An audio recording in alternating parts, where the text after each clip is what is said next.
Hello everyone, I'm myself Dr. Rajesh Gubba. I'm the general medicine educator. In this session, I'll be doing a quick recap on the topic of the neoplasia of the thyroid gland. So, first of all, you should know what are the types of the thyroid neoplasia. So we have four important types that includes the follicular carcinoma, papillary carcinoma, medullary carcinoma, and the anaplastic carcinoma. So these are the four important types of the thyroid carcinomas. Now, among this, what is the most common type of thyroid cancer? Please remember the most common type of thyroid cancer is papillary carcinoma. Papillary carcinoma is the most common thyroid cancer which is seen in almost 60 to 70% of all thyroid cancers. They are papillary carcinomas. Now, what is the risk factor for the development of the papillary carcinoma? A very important question. It is the history of radiation exposure, right? That is the important risk factor for the papillary carcinoma. Now, what is the peak age for the development of papillary carcinoma? It is having a bimodal frequency. That means one peak will occur at around second or third decade, and then again later in the life there will be another peak. So that is what is called as the bimodal frequency. Next. And let me tell you, this papillary carcinomas, they are more common in women rather than men. Now, what is the mode of spread of this particular papillary carcinoma? So, papillary carcinoma, it is a slow growing tumor and this spreads via the lymphatics after many years. And how do you treat this particular papillary carcinoma? So, if you see the treatment is surgery. If it is like small tumors which is limited to a single area of the thyroid gland, then you do a surgical resection of the tumor. Whereas if it is a large tumor, then along with surgery, even radiation is also required, right? Along with surgery, the radiation is also required. So that is the treatment for papillary carcinoma. Next. And the TSH suppression therapy with levothyroxine is also used. Then, next important question is, which carcinoma is common in elderly individuals? The carcinoma which is common in elderly individuals is the follicular carcinoma, right? Follicular carcinoma, it constitutes nearly 15 to 20% of all thyroid cancer, but that is the most common type of thyroid cancers in elderly individuals. And it is more common in women rather than men. Then, and let me tell you, compared to your papillary carcinoma, your follicular carcinoma, it is highly malignant. Then, how does it spread? So it is being spread hematogenously. So we have discussed that papillary carcinoma is being spread through lymphatic route, whereas the follicular carcinoma is being spread through the hematogenous route, and it will have a distant metastasis to the lungs and as well as bone. So this is what is the spread of the follicular carcinoma. Next, how do you treat this follicular carcinoma?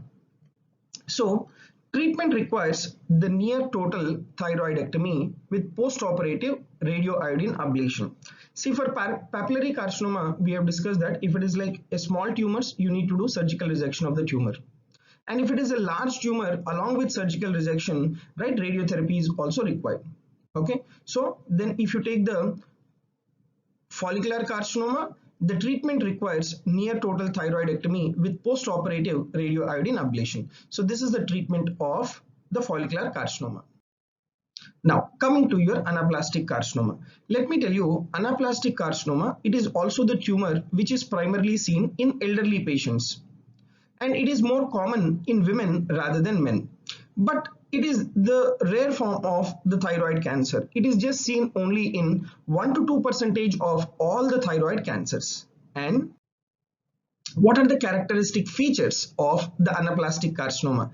Let me tell you, among all the types of thyroid carcinomas, your anaplastic carcinoma, it is a highly malignant tumor, right? And it undergoes rapid enlargement of the thyroid gland, and it will be a very painful enlargement of the thyroid gland, and 80% of the patients, they die within 1 year of diagnosis, right? Within 1 year of diagnosis, 80% of the patients will die. So these are the characteristic features of the anaplastic carcinoma. And how does it spread? So this cancer, it spreads by direct extension. So if you take the spread, papillary carcinoma, lymphatic spread; follicular carcinoma, hematogenous spread; anaplastic carcinoma, by direct extension. Then what is medullary carcinoma? It is another form of the carcinoma. So medullary carcinoma, it constitutes 5% of all thyroid cancer, and it is the malignancy which is originating from the parafollicular cells or the C cells of the thyroid gland. So, and it is also more malignant compared to that of your follicular carcinoma. Now, what does it produce? Because it is a tumor which is originating from parafollicular cells or C cells. So what does it produce? So this medullary carcinoma of thyroid will produce an important hormone, that is calcitonin. And it is the only thyroid cancer with elevated calcitonin. And what does the calcitonin does? It is the hormone which will decrease the calcium. It will take the calcium from the serum or plasma and it will dump the calcium into the bone. So thereby calcitonin will reduce the serum calcium levels. Okay, so that is what is done by your calcitonin. Now the question is your medullary carcinoma of thyroid, is it a part of a MEN syndrome? Yes, it is a part of MEN syndrome.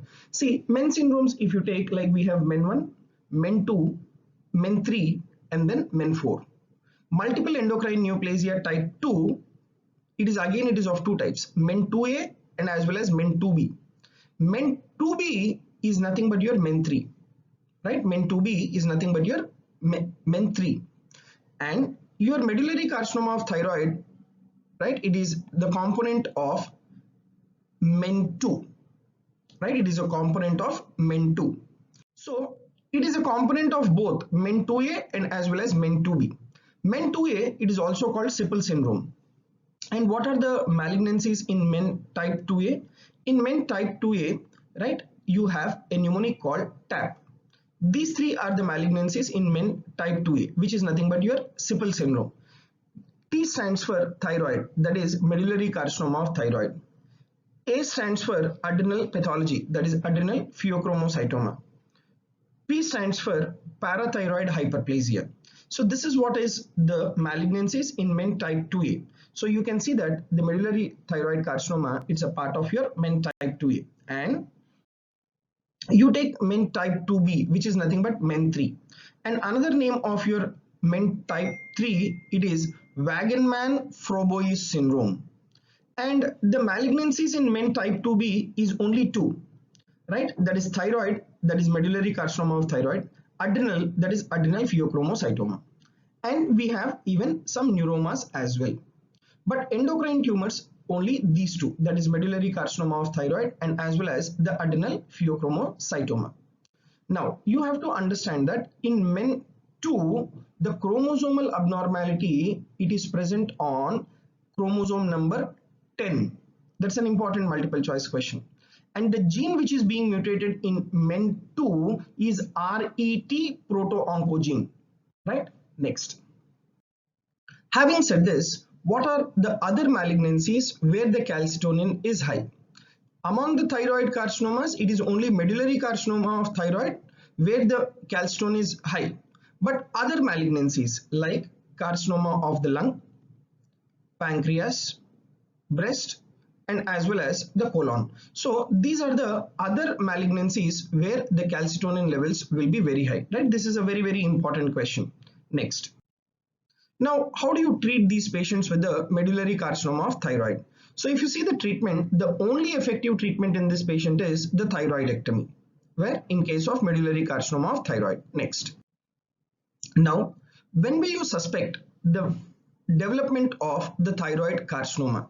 So number one, there should be recent growth of the thyroid or mass with no tenderness or hoarseness, right? There should not be any tenderness and there should not be any hoarseness, right?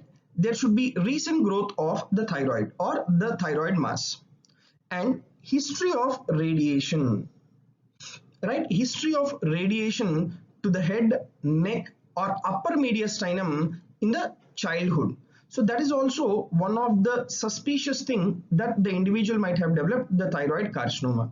And when will you suspect the thyroid carcinoma? Some more points.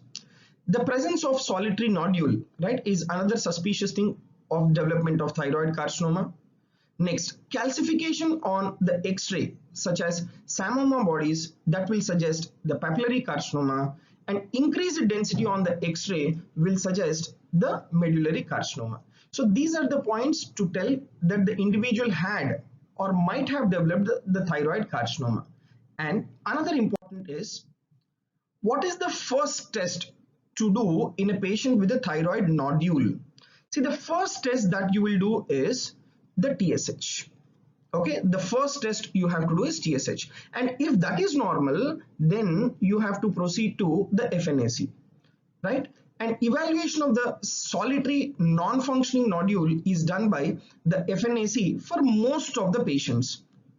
And the next thing is ultrasonography, and the purpose of doing an ultrasonography is mainly to differentiate whether it is a cyst or whether it is a solitary nodule. That is the purpose of doing the ultrasonography. Next, what is a thyroid adenoma? So if you take thyroid adenoma, it is a non-functioning or hyper-functioning thyroid tumor, and they are slow growing tumors which occurs over many years. And if you take the types of thyroid adenomas, they can be follicular, papillary or Hurdle, but most common is the follicular thyroid adenoma. And how do you manage these thyroid adenomas? Management of the hyperfunctioning adenoma include the ablation with radioactive iodine.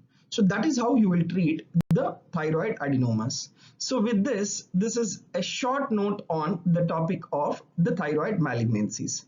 Thank you very much.